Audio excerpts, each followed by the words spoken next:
Are we ready? All right. Thank you so much for joining us for this session.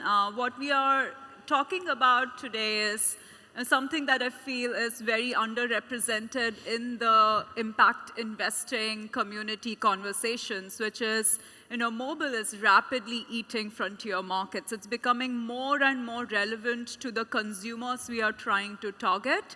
And as a community of investors and entrepreneurs, we need to get much more savvy about how we are going to use technology to implement business models across sectors, whether it's health, energy, education, finance, work, and the future of work. We need to get smarter about what's going to be the role of mobile in our business models and our products.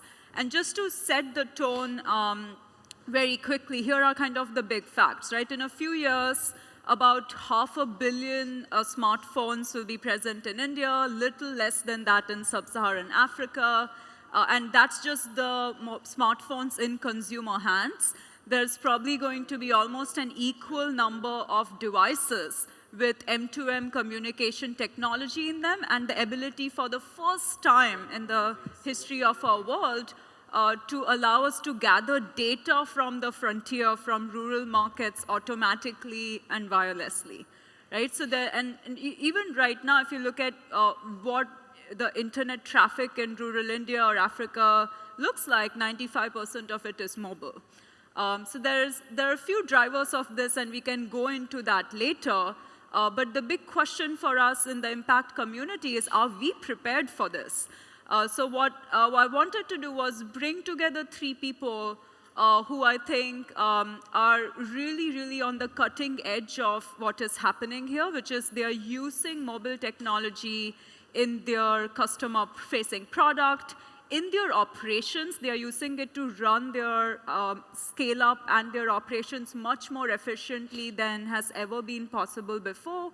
And they're also training people and creating well-developed professional careers for people from the bottom of the pyramid to work in the industry that's being transformed by mobile tech. So we have three different facets of the mobile revolution being represented here, all working with the bottom half of the pyramid, which is super exciting. And I think and it's a revolution that we in the impact community are not 100% prepared for. So I'll start by requesting introductions. If you can chat a little bit about what your company does and kind of the role of tech in your business model, what scale you are at, what geographies you are working in, that would set a good stage for our conversation. Sure. My name is Mansoor Hamayan. I'm the CEO of BBox. The problem that we solve is the fact that 1.4 billion people around the world do not have access to any electricity. And that represents 1/3 of mankind. We as an organization think that's an unfair situation in the world and something that we can be solved with technology. As a business, what we do is we sell solar home systems on payment plans. Main geographies is Kenya and Rwanda. And data is core part to what we do. Every of our system is remotely monitored and controlled. We collect over 100 million data points every day that actually generate our activities, actions, and information, control everything from our way to predict battery failures and product failures, to how to manage sales agents and field staff on the ground, to how we measure performance on an employee basis as well. We install 200 new systems per day, and we've done 70,000 systems so far, and we are expecting to grow into West Africa in the next few months or so. In the company size, we are around 350 full-time people, engineering in London, and our manufacturing in China with our distribution network in Kenya and Rwanda. Great. Thanks everyone for showing up on the last panel of SOCAP. I don't know if I would have been here. I co-founded a company called Branch International about 1.5 years ago. Actually, Sandhya and her colleague Mark right here were some of my first investors. They believed in this before it was a company, so thanks a lot. We're here today. Basically, we are an Android-based microfinance institution that's working currently in Kenya and Tanzania. So in the last year, we've seen real explosive growth. We have about 100,000 borrowers in just a little over a year. So one of my main learnings is just how many people are coming onto smartphones in that part of the world, and how much demand there is for instant credit on your phone. It's a really popular thing. So if you can learn how to control the risk, it's a very promising field to be in. And I sort of approach this as, okay, if I were today starting an MFI from scratch, how would I do that? And they somehow came into the mobile area after asking that question for quite a while. I worked at Kiva before that. I was the CEO of Kiva.org for 10 years prior to that, and worked with MFIs all around the world and loved them, but was also shocked at how slow they were to adopt mobile technology, digital technology, mobile payments. And so I sort of want to set an example for the rest of the microfinance world about how you can do it in the modern era. Thanks, Matt. Hi, I'm Radha Basu. I'm CEO of iMerit Technologies, and very happily invested by Omidyar, Khosla, and Dell.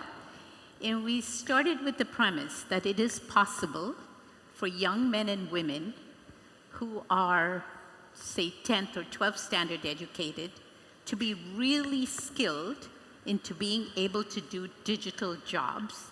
And I'll talk about what kinds of jobs. So the whole idea was being able to create livelihoods around digital technologies and see how they could actually deliver on these kinds of projects worldwide with global clients. There are two organizations that I co-founded. Anudeep, which is, so we have a nonprofit and a for-profit. Anudeep, which has skilled about 70,000 young men and women primarily in India, a lot in Eastern India, which is one of the least served parts of the world, into English workplace readiness and IT jobs. And that's a pretty well-known standard kind of model. We took started with 100, it's now grown to about 900, and we really started to upskill them and created a technology platform on which they could work to be able to look at digital jobs worldwide. So you could look at this as a little bit of it's like a machine learning or crowd platform, microtasking and machine learning platform, but most importantly, it allows us to do both the skilling online and using mobile as an access to it. So the technology platform is really critical. And then to be able to monitor every person in accuracy and throughput throughout every project they worked on. It's turned out, we started this about 3.5 years ago after a lot of conversations at that time with Omidyar Network, and looking at this as, can this be the future of work? Can this model of young men and women anywhere, connected with clients anywhere, be able to use technology platforms to be able to deliver these kinds of projects? And I have to say that especially in the last year, the kind of work that these people are doing, these are not 1 month, 2 month kind of projects. These are ongoing. So all of Chronicle audit for shared economy, safety and trust, 1.2 to 1.4 million transactions monthly. Working with people in financial information, like doing corporate actions in Bloomberg, working with people like eBay in data analytics in the e-commerce field. So looking at e-commerce technology and financial information and looking at how can we do analytics, a lot of training of machine algorithms. We actually use our own bots, train our bots, so we can deliver accuracy and throughput and really scale the operation.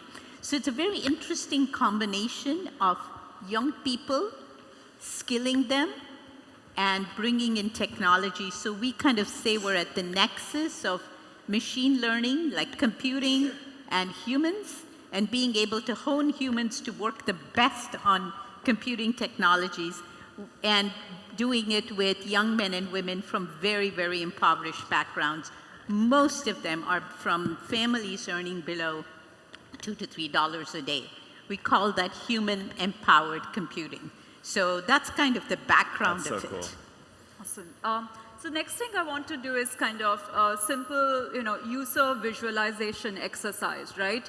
What I'll request you guys to do is help us imagine who is the archetype of the person we are kind of talking about here. So we'll start with you, Matt. Like, I'm sure you get this question from investors sitting in cities and Silicon Valley a lot, which is, well, you are doing mobile lending in Kenya. Like, what does this person who's taking a $50 loan over an Android smartphone look like? Like, if they have smartphones, do they really need a $50 phone? I'm sure you got all of these questions, right? So help us visualize, like, who is this user? And how does that user compare with what Kiva was able to do, say, 3 years ago? Okay, yeah, great question. I'm learning a lot about that. So, you know, Android phones have really penetrated about 20% of East African citizens, I would say, right now. And it's going to, you know, basically double for the next few years. So I expect it to be the majority of people by 2018 timeframe in that part of the world will have, you know, a relatively inexpensive Chinese-made Android phone. When I was moving from Kiva to Branch, I had to think a lot about this because I'm definitely not reaching the poorest of the poor, right? We are definitely reaching urban middle-class folks, mostly people that work for themselves, they're entrepreneurs. And so it's a different kind of loan product. It's a different use case than a microfinance loan at first. Although I'm doing this for the long haul, and I know that I'll wake up in 2018 and be serving farmers in, I don't know, Burundi or something, and that'll be wonderful as well. But right now, a typical user would be a taxi driver in Dar es Salaam that needs $50 to buy gas in the morning, gets a loan within 5 minutes of applying on our app, fills up with gas, and even pays off that loan that night. So these people are often, a lot of things are counterintuitive when you think about lending. Taking cab drivers, I get in a cab out from the airport in Nairobi, the guy's using my app, and he's like, you know what I really want? I want a daily loan. He wants to pay back daily, one loan every day. They don't want long-term loans. They want to take loans frequently. So they're using it a lot like a credit card. Right. And they're using it to expand their business. Right. So one question for you, Mansoor. You are now, you're working with very remote rural populations, and one of the challenges that social enterprises, as we call them, have always had is when you start scaling across rural customers, managing your workforce of agents and technicians and middle managers and retail shops is extremely hard, right? You start getting inefficiencies of scale rather than efficiencies of scale in your operations. And you are using mobile in a very, very creative way to solve this, to the extent that you have things that are only being done in like cutting-edge Silicon Valley companies, like automated task assignment for your agents. So tell us more about like who are the people using smartphones in your company today, and what does it take to train them up? How comfortable are they with it? How different is it from, say, 2 years ago? Sure. Firstly, like when we open up in terms of context, the rural area, we're talking about the average rural household in Africa.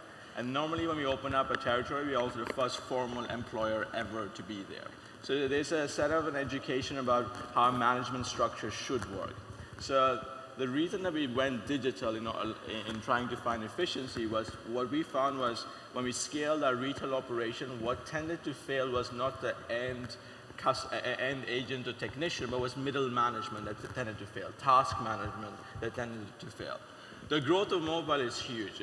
No one really requires training to operate an app. People are very savvy, and the spread of mobile phones is vast as well. So in our company, our technicians, our agents use mobile apps to be able to sign up customers, to follow up on customer issues. The shop has a cloud-based system on a tablet to be able to manage inventory, to be able to manage deliveries, to be able to manage agent commissions, etc. And the fact that you actually, in some ways, gamify the experience for the agents, like in an Uber-style method, where each next job appears up on your list, makes it very, very easy to manage the scalability of your HR workforce. The result of that for us has been that we've been able to kill middle management, more or less. We've been able to put accountability on people directly on themselves. where they can actually see performance from a data perspective. So in some ways, this data, in a very weird way, has been more beneficial to our agents and technicians to be able to measure themselves against the performance of the peers,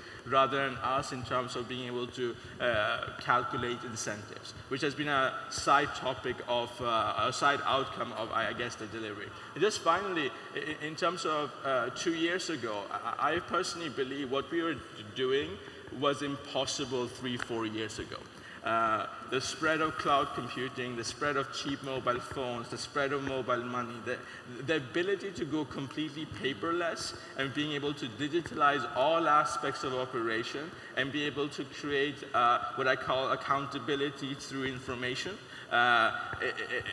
it was impossible. So that's why it's a really exciting time for going mobile, going cloud, going scalability from a device perspective. Right.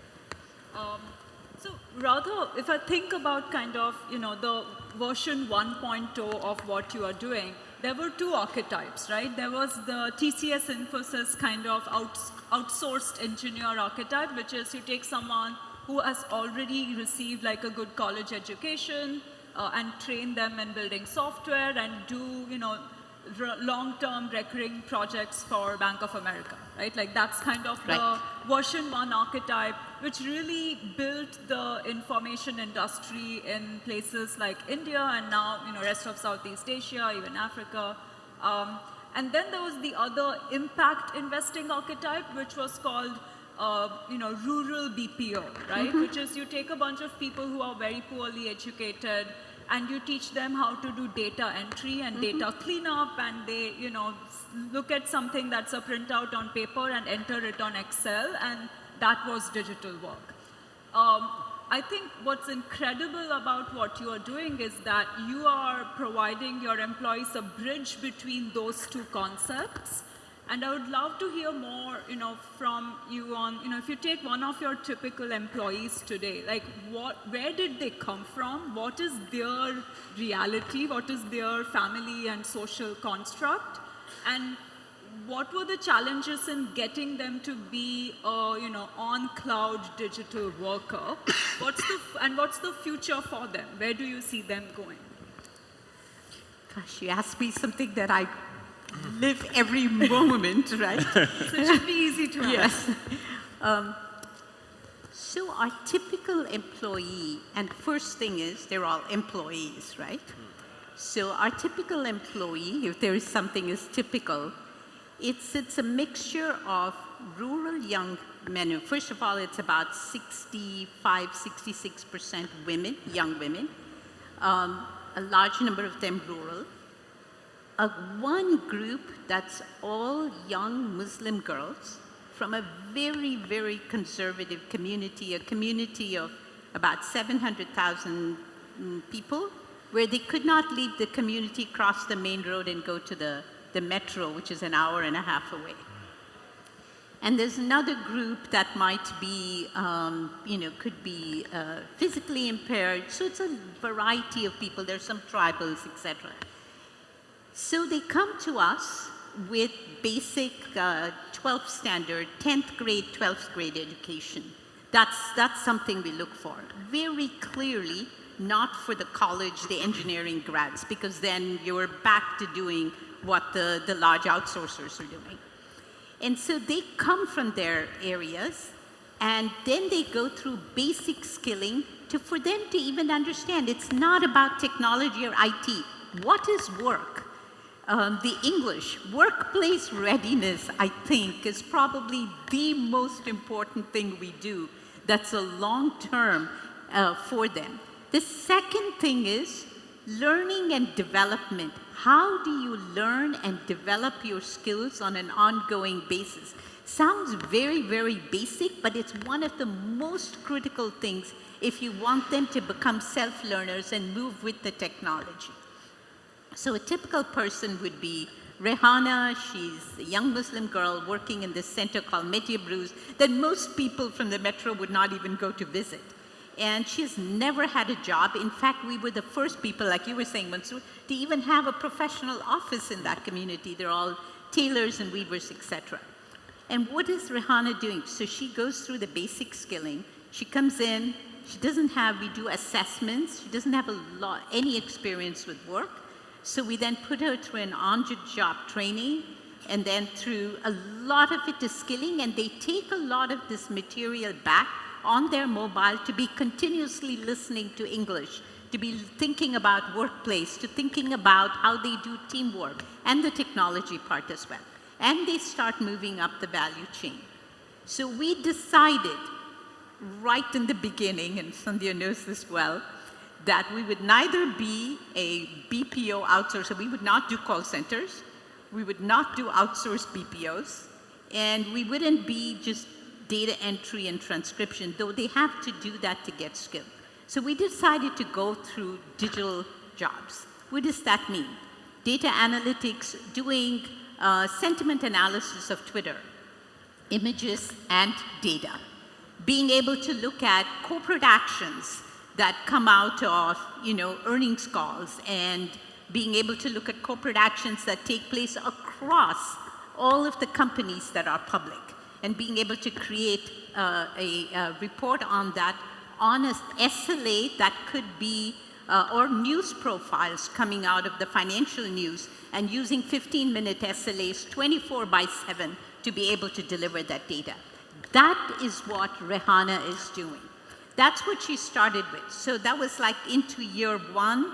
We're about 3.5 years old, and Rehana was one of the earlier employees.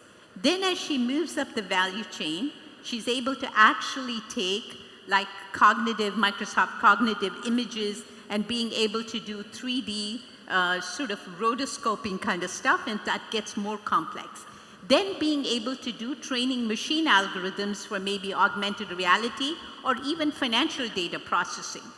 And then looking at large amounts of data, 1 million, 2 million per month kinds of data, and being able to both automate them and provide the data analytics around it, like safety tickets. What percentage of safety tickets are classified as really serious ones? How do you do the alerts? And there it's a 20-minute SLA. But there may be other safety tickets that all you're doing is doing categorization. So this is the gamut of stuff. But the last thing I want to say is, important for us is to look at, we call this the sunshine, the S-curve, which you've seen. Looking at every person and seeing how do they move up this S-curve, and that's both in revenue per, their earnings, our revenue per day out of that particular person or that project, the skills, and we see a direct correlation between the skill types. Some of them actually become team leads. 35 out of our 48 team leads, project leads, and project managers are from the people who developed, who came into the program at the grassroots level. And that probably, for me, is the most important result in terms of looking at the social impact. And they are earning 10 to 15 to 20 times their family income. And managing, suddenly now they're leaders and managers, and they take back, you should see them, some of them have Wharton like marketing programs on their mobile, and they're learning what is marketing. They're actually talking to clients. So it's kind of emerging into this whole new way of doing things. That's incredible. I think one of the most inspiring learnings I had when I was talking to Radha about iMerit in my initial days was the impact of access to jobs on social structures. For example, a lot of her female employees had parents who were very resistant to letting them have a job because they felt that that would have like a outside cultural influence on their daughters, that who knows where they might go. They don't want them consorting with male co-workers. There's a lot of hesitation. But when they saw the amount of financial independence it was giving their daughters and how much they were contributing to the family's safety net, that changed like this. So these are kind of side effects. It's almost impossible to even measure the impact of what is happening. Can I say one quick story on this topic? So, in India, it's all arranged marriages, and people don't see who they're getting married to and stuff. So in this one community, they would be told, the girls would be told, you're getting married, and sometimes it could be to a much older person and they're sent off somewhere. So now our young ladies are starting to say, do you really want me to get married and move away? Because they're earning, some of them are earning 8 to 10 times their family income. So the power of that income creates a huge social difference. So now the parents are saying, really not. And then the young girls are saying, well, I think I'd like to marry somebody who is technology-wise equal to me. And this word equal, and they all sit up and they say, of course, it has to be equal, at least equal. So suddenly they're marrying an engineer, somebody who knows technology. And it's amazing, the last few times, and they're staying and they're coming back to work. One of the young ladies said, I don't think I want to get married and move away because I want to keep my job. How about asking the young man to move here? And voila, that happened because she's earning actually more than the young man. Engineers are cool again. Yes.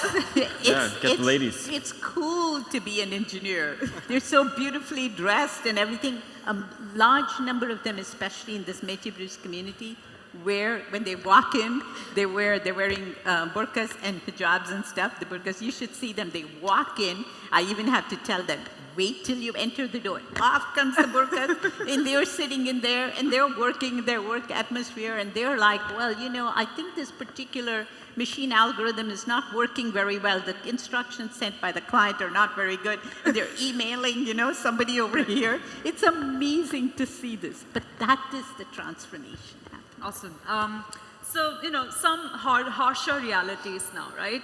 One of the things that I observe is within the impact investor ecosystem, there's a lot of confusion around, like, if you're a tech company, can you really have impact? Can you really reach the mass market, the bottom of the pyramid in emerging markets as a tech company? And now, I wouldn't, and you guys are not just tech startups the way most people used to define tech startups. You are in energy, you are in finance, you are in employability.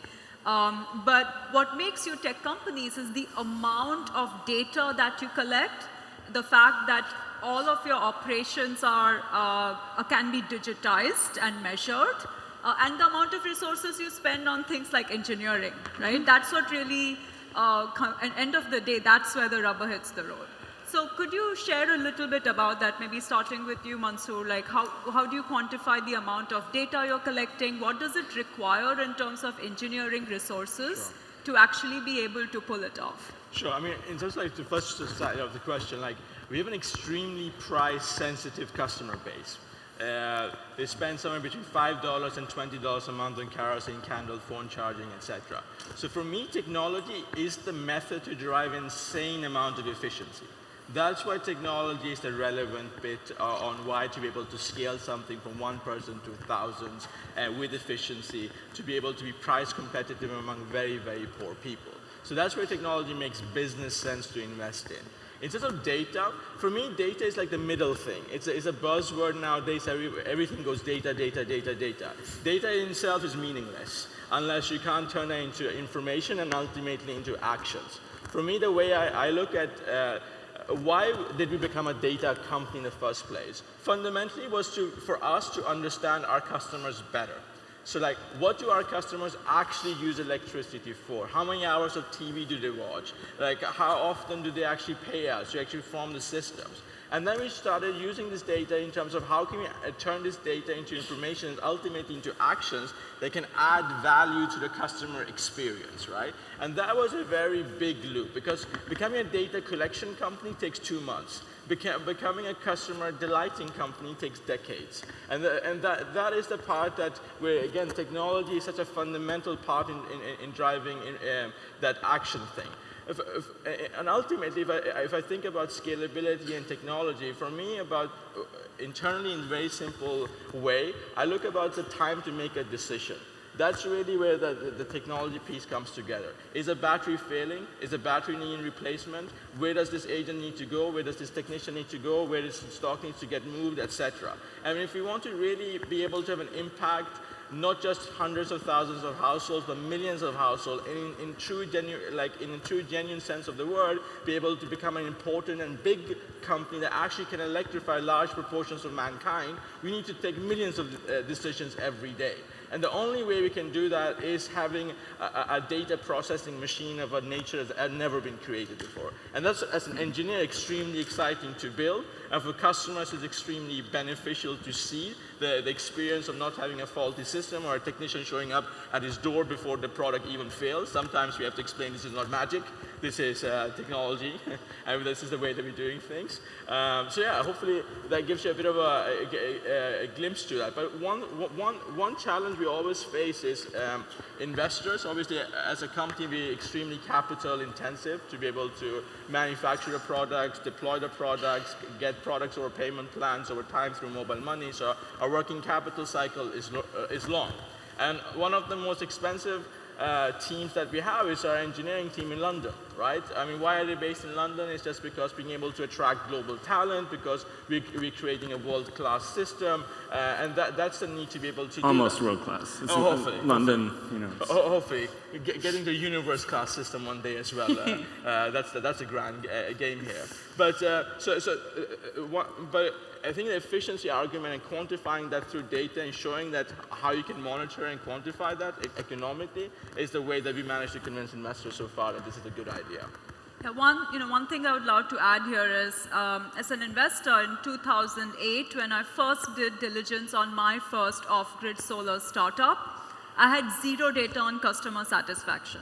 I could ask the company, okay, well, how long do your products last? And they would say, well, in our manufacturing labs, this is kind of the usage of the product. It will last, whatever, 12 months, 3 years, whatever claims they make. The only data they had to back it up was, 5 systems that they have tested in their lab. And if I ask them, okay, well, you have a few 100,000 customers already who are using, whatever it is, the solar lanterns, what's like the average time period that it lasts them? What's the customer satisfaction? No data, because that data supply chain didn't exist. Now, BBox collects more than, 100 million data points every day. And now their challenge is more to be able to create insights from that data, but it's there. And so there's no subjective argument about how customers are using it, how long they are using it, and whether they are happy with it. And useful information as well. Like we have a lot of useless facts as well. For example, Rwandans wake up earlier than the Kenyans. Kenyans watch more TV than the Rwandans. And typically Rwandans switch off the light bulbs 4 times a day, and the Kenyans do 3 times a day. But none of that actually adds value to anyone's life. So really being particular about what actually is meaningful to your operations is also a large part of the task. So Matt, you are a modern microfinance institution, right? So how much of your budget is engineering? How much of your operating budget, what percentage is actually engineering rather than like financial service operations? It's probably around 50%. We're only 18 months old. We've had an engineering team of about 4 people this whole time, and we've made 500,000 loans with that technology. So the way it works is people download this Android app. It asks for a lot of permissions.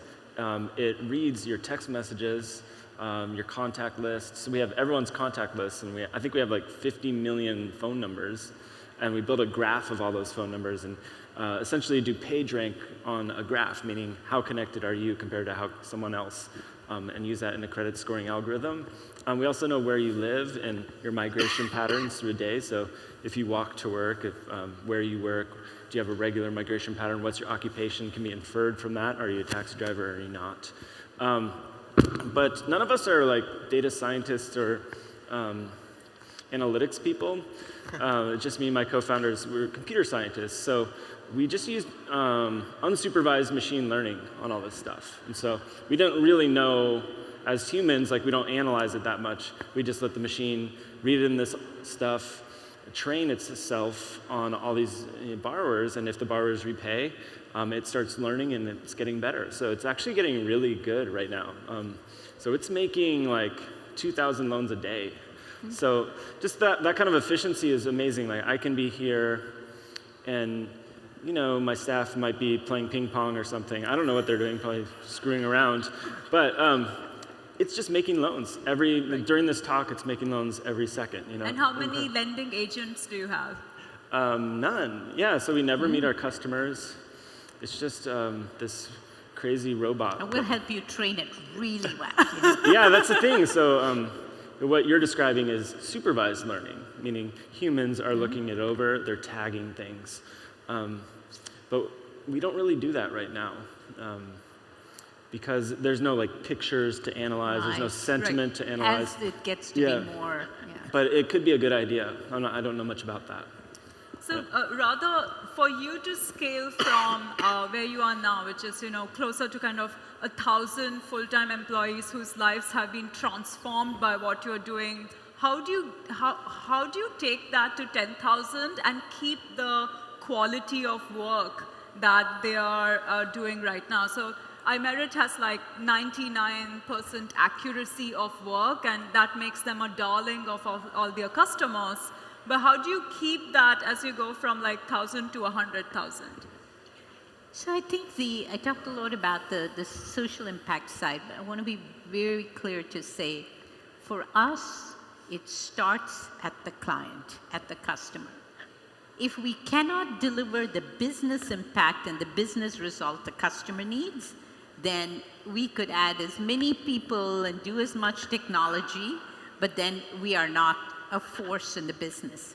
So it starts with really understanding what are the kinds of processes, business processes, or digital processes that we can really deliver on, that we can do supervised learning on, even automate to some extent. And how are these ones that then can be matched to the skill sets or the trainable skill sets of the people we're bringing in? One of my very old bosses, long time ago at HP, said to me, he said, you have to look at a problem and say, is this a height or a color of hair problem? If it's a height problem, you can't solve it. Rather, you cannot play basketball. Let's just be clear about that. He was about my height as well, a Marine. But if it's a color of hair problem, then you can put all kinds of things around it to be able to develop the people. So we start at the client, really understand the client processes, look at what we can, how we can add value. Most of our clients, 85% of our clients are US. They're either unicorns, large companies, more traditional companies who are going through digital transformation, but quite a number who are born digital, as they call it, born digital companies. So we really look at understanding the business processes. Once we've done that, then an important element to connect our people to these clients is, of course, the technology platform. It's technology, sales, and marketing. One of the questions that comes up is, oh, you are a social enterprise. Why do you need a global VP of sales in the US and duh, all the clients are here, and they're all large clients that every outsourcing company or every services company is going after. Why do you need social media marketing? Why do you need this? Why do you need a technology platform? You know, that's come up even sometimes in our board meetings, right? And fortunately, we have very good investors, so it's okay. So the technology platform actually gives the client, and this is unique, you would not get this from a traditional outsourcer or a rural BPO, allows the client to look at every employee or every worker on their project in terms of their accuracy, their throughput, on a daily basis, even on a shift basis, and we can actually tell what's working, what's not. Oftentimes, the client comes, it's new to them as well, in terms of what they're trying to do, and they will look at the work that's going on with the data they've given and actually change their algorithms. So this insight, using the technology platform where they can actually come in and get the insight, actually allows us to work very closely with the business side of the organization. And I'll come back to your scaling. This platform is what helps us to scale. So if we want to onboard 100 new people in 2 weeks or 150, we're actually doing these 2 weeks, September 15th to the end, we're going to onboard about 120 people. and we know that these people are to be onboarded in this, these and this and this. That all of that, the instruction base for it is on the technology platform, and they go in, we kick it off, they get onboarded, and then they do their own learning and development using the skilling that's there. The insight allows clients to maybe do 500,000 pieces of data this month, and then they say, I want to double or triple it next month. Then they know how we're adding people. That insight and the analytics of their own services they're getting, I think will help us scale a lot. So I can't say enough. And then, of course, the machine learning helps us to automate things. So this also helps us in marketing, because oftentimes, what do our salespeople do? They say, hey, you want to look at how work is done? We won't show you who the client is, but this is the way you can look at the work. And it's amazing how they come online. Most of our clients we haven't seen in person. They come online, and they are digital people, and they're able to see how the work is getting done. So I think that's what will help us scale. As you know, Sandhya, we've been actually asked by Mayor of San Jose, Baltimore, and New York City, actually, whether we would be able to set up an iMerit Center that trains youth in these communities. And just think about it. It can transform them to become digital citizens, right? I want to do it. You're You wanna convincing do me. it? I want to be a worker. Sign me up. Okay. Awesome. I think I'll open it up for questions. So we should have good ones for this really, really amazing set of entrepreneurs here.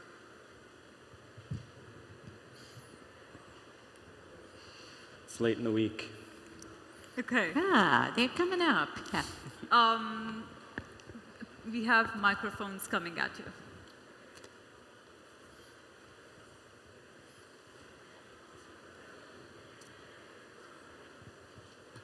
Thank you. This is Sachin Chaudhary. I'm the founder CEO of Trust Circle. We are a digital global health startup. Our goal is to connect people with chronic health issues so that they can find support post-visit and medical support between visit. My question is for all social entrepreneurs here. Being a social entrepreneur at a very early stage, impact investors, what do they really look in? We do not have an impact yet, but we have a mission, we have a passion. We've launched in Kenya our Android app, and it's scaling. We've got huge press, but other social entrepreneurs may not be as lucky as we are. So when we connect with other, impact investors, how do you as impact investors judge the impact of an innovation early in the stage? Okay, let's take that question offline. I think it's a little tangential to what we were trying to talk about here. I'll be here after the panel's done, unless one of you wants to answer it. I mean, quality of team. I think that's any investor in early stage, quality of team and alignment of mission. I think that's your best hope when you have nothing but paper. I think social entrepreneurs often address market failures or a perceived market failure. So when we were starting, it doesn't seem like it's going to work to make a lot of loans to people in rural Tanzania digitally. Too risky, whatever, corruption, the government's going to bully you, all these worries, currency risk, all these things. So it makes it a really risky bet. And I think social investors like Sandhya and Mark and Kostala can address market failures by taking that risk before big VCs do or Kleiner Perkins does. I think before I became a social entrepreneur, I was like a regular entrepreneur, started in Silicon Valley, start out taking company public, etc. And it comes down to the same thing. What's your, well, that wasn't me. I was scratching my nose. It comes down to your target market. Is there a business there? The difference for us is then in addition to that, you have to be able to deliver it with the social impact. And the team is super critical. So we started off just by piloting things, looking at to make sure that the use case really works, that it can really happen, and then looking at scaling it. So I see the social impact side it's like the DNA, it's the integral part of the company. But then you have to run the business like you run a business. Yeah, you agree? Okay. Hi, my question is around the privacy implications of some of these data-driven platforms. Obviously, something like a social credit scoring-based system where all of a sudden you have a ton of data about people's social histories, and you're sort of setting the precedent that in order to receive a loan or receive services, it's okay to give up all of this social data. And especially in countries where maybe privacy is not as much of an issue or there's not as much awareness around that, how are you considering the long-term impacts and potential role of breaking down that privacy and sort of setting cultural norms around what you do and don't give up to companies? Fabulous question. Yeah. I can start with that. That's definitely a big controversy with what we do and something I think about every day. First of all, I think it's important for companies like ours to apply first world standards around data privacy, even if you're working in emerging markets. So hold yourself accountable to your own standards. Sort of like if you're manufacturing phones out of an American company, you should treat your workers in China like you up to the codes of US labor law. So I think that's a general principle. Treat your customers like first world or American consumers and hold themselves to that level of privacy or higher. And so it's also interesting to think about privacy because our app reads in all this data, but humans don't, right? So there's no humans reading your text messages when you use our app. But somehow it does feel, at least to our sensibilities as Americans, privacy intrusive because some company has on their servers your SMS messages. So I think that's a really interesting conundrum. It's almost a philosophical debate. Like, if a machine reads your text messages, does that machine intrude on your privacy or not? Just like Google reading your Gmail to target you ads. Well, you get a free email out of it, so you're willing to have ads. Whereas with us, you're getting a loan out of it, and Africans really want that, and they're not really concerned. It's been amazing to see that they're not concerned at all. It's a question we ask here, but they don't really ask it or worry about it at all. And we might be setting that precedent. It's a really interesting thing to explore. Yeah, I guess the follow-on to that is, so there's one thing to have a foreign company having access to that, but how beholden are you to the governments of the countries that you work in? And if they request that information, do you not have legal rights or legal obligations to provide that? That one hasn't happened yet. That would be very interesting, and we would try to approach that like a Silicon Valley, precedents have been set around that with Google and Facebook and whatnot. So we try to approach it with that mentality. There are some countries where you look around and you see that they require the data to be held in their country, which is a really impossible standard to be held to in this day and age when you're using Amazon Web Services. So if a country does require that, we just can't work there. We just wouldn't work in that country. But the other thing is from a legal perspective as well. Obviously it's a very important issue from a trust perspective, from a customer and an organizational perspective. For example, in Kenya and Rwanda, we couldn't find any legislation on Data Protection Act. It did not exist. It exists.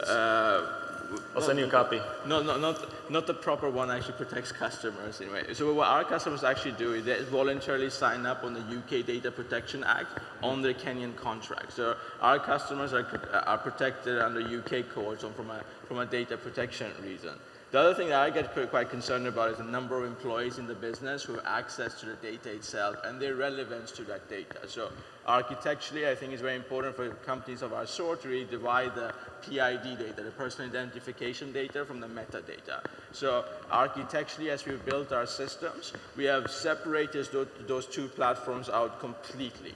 So our data scientists, analytics, research partners, etc., have access to all this metadata, but the financial data and personal identification data is much more protected. So, and the UK is, unfortunately, from an EU perspective, very, very cautious about this. So any data that comes into the EU can't leave the EU without export license. So that could cause a lot of problems with local regulators in Kenya, Rwanda, and elsewhere. But as said, I think those are things we as an industry will collectively learn and hopefully work with. I would love to look at the new Data Protection Act.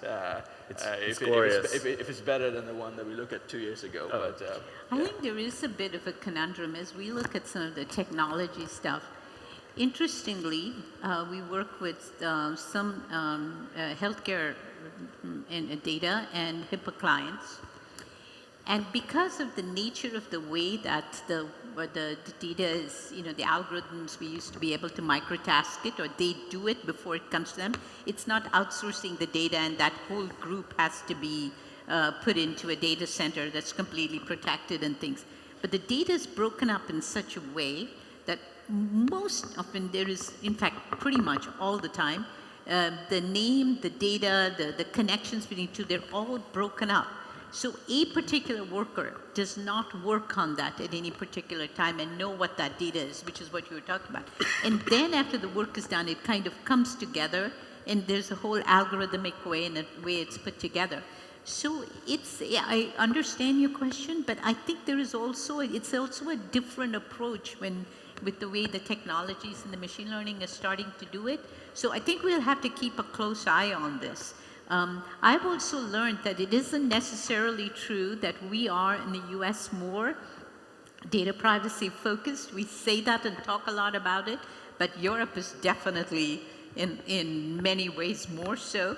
And it's interesting when you're dealing with people who come from a very different background than we do, they think of privacy and trust and security in a different way, but they still think about it a lot. They're very frugal. They are very careful. Once you lose the trust, it takes you eons to get it back. So it's a different way of thinking that we have to look at. More questions?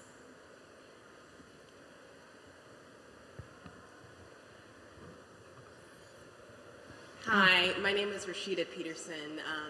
I own a company that does fundraising for African nonprofits, but I'm just interested in the Branch International. How many Africans do you have on your team? That's a great question. We have 30, and they're doing primarily customer service and collections. So if you went to our office in Nairobi, if you're ever there, you should visit. We have this whole operation of people chatting with our users constantly in Swahili in Tanzania and English in Kenya. Yeah.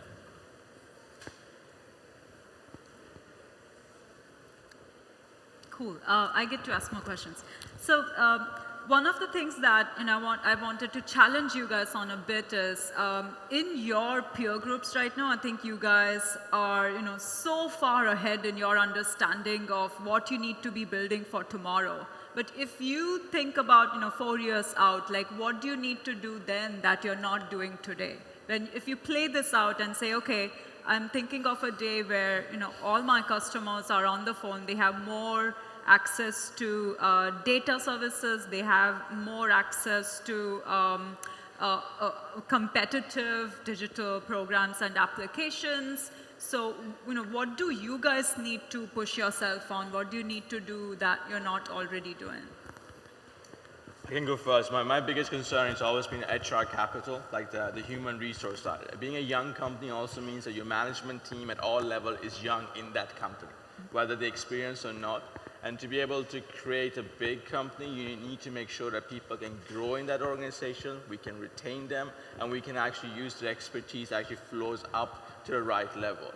And being a company across 3 continents, that information flows from an HR structure, cultural differences, and other things like that can be of a great difficulty. So for me, I guess from a focus perspective, what we really should be doing is to make sure that we actually, at the same time, creating this world-class IT system, but at the same time also make sure that we have a world-class team that actually can operate the company. And sometimes I feel in technology companies, people forget the people element. But the people element is what makes the company. So that would be my focus at least. For us, I think, so we started this company by going broad in terms of countries. So by the end of the year, we'll be in 3 countries, and hopefully next year we'll be in like 5 or 6. And we're just doing that with loans. So we're spreading really fast because loans are a great way to acquire a lot of users. People want them, they're instant. It's the killer app of finance. And then after that, we want to spread deeper into new financial products. So we can offer savings products, payments, like at the store, you could pay with our app, and maybe even money transmission. So you could imagine something like this eventually competing with the mobile money systems of the telecoms in East Africa, West Africa, because we have all these people with an app and a stored value on the app and you can just send money like a Venmo-style approach that way. If I look out a few years, I'd like to have the model, not just by iMerit, but across the world for young people anywhere to be digitally working on with clients with digital transformation or born digital, whatever, unicorns, whatever. And that's a way of life where, like e-commerce is a way of life. When it started, nobody believed that you could do this thing through technology. People even said, why do you need a technology platform for this? Like, how could you do e-commerce without it? And I want to see this in whether it's, and it's very applicable to the US as well. If we look at our youth in Baltimore, we look at people, young people in Detroit, or we look at Morocco or Jordan or whatever, where young people feel that because of the fact they're not college educated or they're not, that they cannot have a livelihood, want them to have the hope and that power of those youth and young women to come out. And clients, on the other hand, to make this a part, they don't look at it and see, well, should this go to my CSR? I don't want their CSR money. I want to be able to have the business impact and want the clients to feel this is the darn best way I can get my business results.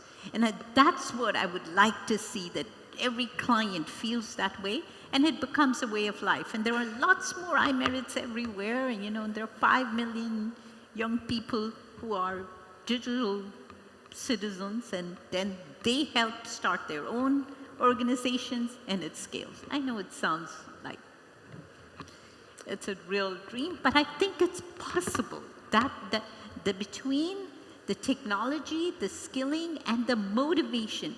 Somebody asked me a couple of days ago, what is the most important differentiator of your organization? I had to think about this, and I believe it's the motivation of the young people that we work with. They have no other options today. And so they want to get better every day and to be able to deliver at 99% accuracy. We had a client phase down because of their own internal reasons. We actually had the team crying because they were like, what happened to this client? What happened to their business? Are they getting bought? They know now enough to ask these questions. So that motivation, so that's what my dream is. The other thing that, since we have the time, okay, time's up.